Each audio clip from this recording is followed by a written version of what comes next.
عوام نے اسے مردے بخشوانے کا ذریعہ مان لیا ہوا ہے، بس اس سے زیادہ کچھ نہیں ہے.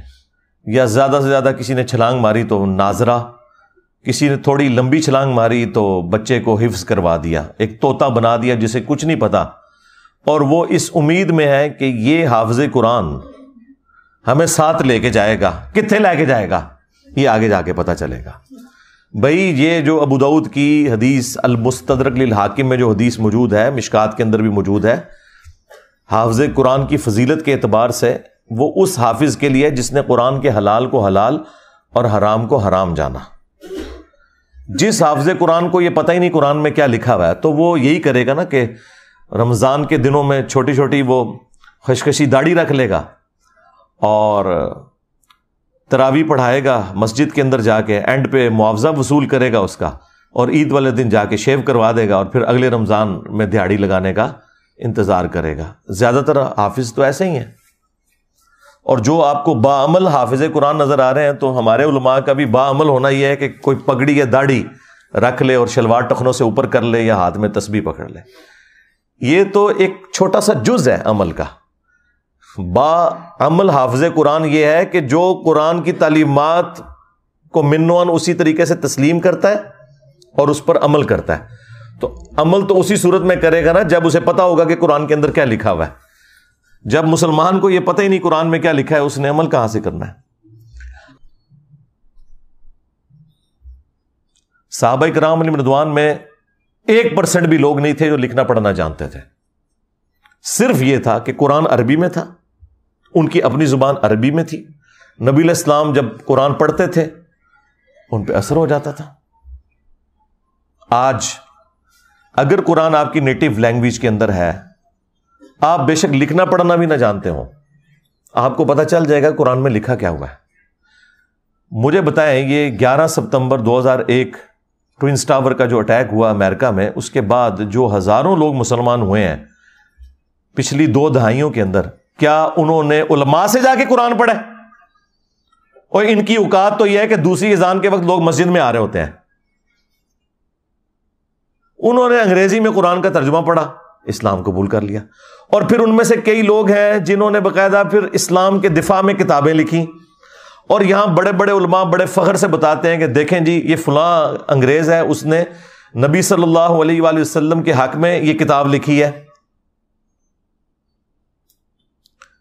اب انہی علماء سے پوچھیں کہ بھئی اس کے پاس تو ڈگری نہیں ہے، تم اس کی تعریف کیوں کر رہے ہو؟ وہ کہتے ہیں ڈگری چھوڑیں، بات بڑی اچھی کی ہے، کیونکہ اس کے نام کے ساتھ انجینئر تو نہیں نہ آتا.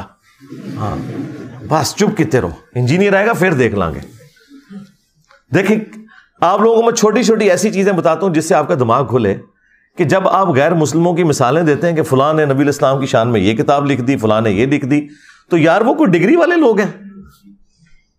نہیں، انہوں نے قرآن بھی اپنی نیٹو لینگویج میں اسٹڈی کیا ہوتا ہے، لیکن چونکہ وہ پوری نیک نیتی کے ساتھ یہ کرتے ہیں، اللہ تعالیٰ انہیں اسلام تک بھی پہنچا دیتا ہے.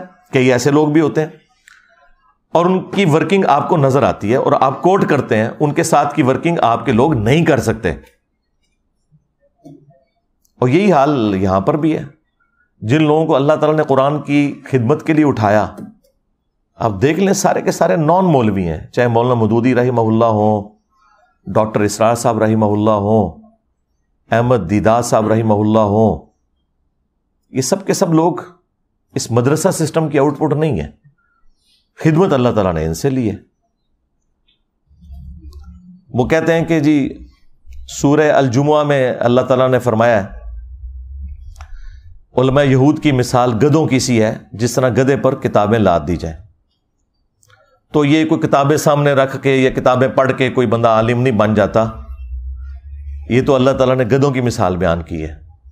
حالانکہ یہ انہی کو ہی اللہ تعالیٰ نے گدھوں سے مثال دی ہے کہ جو لوگ کتابیں صرف سامنے رکھتے ہیں پڑھتے نہیں، ان کے شوکیسوں میں سجی ہوئی ہوتی ہیں. کیوں؟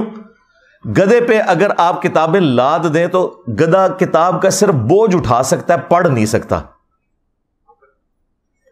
تو اللہ نے علماء یہود کو کہا کہ تم نے بھی ان کتابوں کا بوجھ اٹھایا ہوا تھا کئی صدیوں سے، تمہیں پتا تھا کہ اس کتاب کے اندر آخری پیغمبر کی پیش گوئیاں لکھی ہیں، لیکن جب وہ پیغمبر آئے ہیں تم ان کے انکاری ہو گئے ہو. تو تمہاری مثال ان گدھوں کی سی ہے کہ جن پہ کتابیں لدی ہیں، تم نے وہ کتاب پڑھ کر اس پیغمبر کو نہیں پہچانا. کتاب پڑھنے والوں کو تانا نہیں دیا اللہ نے, نہ پڑھنے والوں کو گدھے کا ہے, یعنی آپ کے بھی علماء کو جنہوں نے شوکیسوں میں سجائی ہوئی اور کہتے ہیں قرآن حدیث ڈائریکٹ نہ پڑھنا گمراہ ہو جاؤ گے. یہ مثال تو ان علماء کی بیان ہوئی ہے کہ انہوں نے گدھے کی طرح بوجھ کتابوں کا اٹھایا. آج تک کسی نے بخاری مسلم سے نماز کا طریقہ نہیں اپنی پبلک کو بتایا, تو گدھو تم نے یہ بوجھ ہی اٹھایا ہوا ہے بخاری مسلم کا, اس پہ پڑھ کے عمل نہیں کیا. جس طرح علماء یہود نے نبی صلی اللہ علیہ وآلہ وسلم کی پروفیسیز دیکھ کر ان پر عمل نہیں کیا تھا, الٹا رسول اللہ کے مخالف بن گئے تھے. آج تم بھی اسلام کی پیٹھ میں چھرا گھونپ رہے ہو. یہ مطلب ہے اس کا جی. گدھوں کی مثال آئی ہے اور گدھو تمہاری مثال آئی ہوئی ہے. اور یہ گدھے کی مثال بخاری مسلم میں نبی الاسلام نے اپنے امت کے واعظین ان مولویوں کے بارے میں بھی فرمایا کہ میں نے کولو کا جس طرح گدھا ہوتا ہے نا, جس طرح بیل ہوتا ہے نا, اس طرح گدھا بھی ہوتا تھا اگلے زمانوں میں. اس طرح میں نے جہنم میں ایسے لوگوں کو جو لوگوں کو نیکی کا حکم کا کہتے تھے, خود کو نہیں عمل کرتے تھے, یعنی کہ مولوی طبقہ علامہ پڑھنے والا, تو ان کو میں نے انتڑیوں کے گرد, اپنی انتڑیوں کے گرد جہنم میں چکر لگاتے ہوئے دیکھا ہے گدھے کی مانند. تو نبی الاسلام نے انہیں گدھے کی مثال بیان کیا ہے, قرآن نے بھی کیا ہے, نبی الاسلام نے بھی کیا ہے.